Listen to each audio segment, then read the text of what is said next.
sarili kong panglasa, yun lang po yung sinasabi ko. Diba? Baka mamaya, alam nyo na. Ayaw naman kumukak. Sige sir ha. Sige po. Ay maging palaka na naman sa ating review ko sa aking luwatan sa Gagawin. Sinasabi ko lang, yung panglasa ko lang, sinasabi ko sa inyo.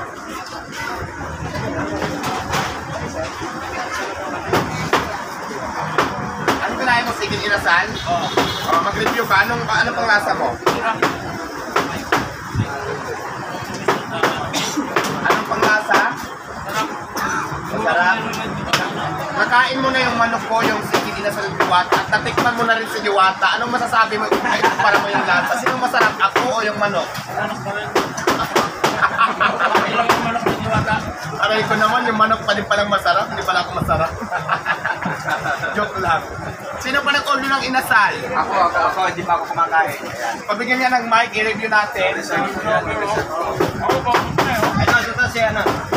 Actually yung yung order. Ano yung panglasa?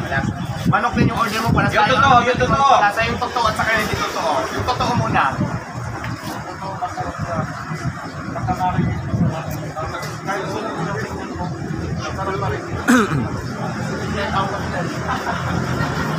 Yung hindi naman totoo, lasang tawid.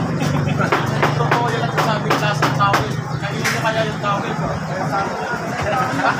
Ayan, ikaw naman, anong order mo kuya?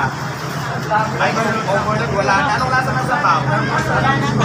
Ay, parang ubos na ubos ah. Mas masarap pag ako natikman mo. Joke lang, so ayan guys ah.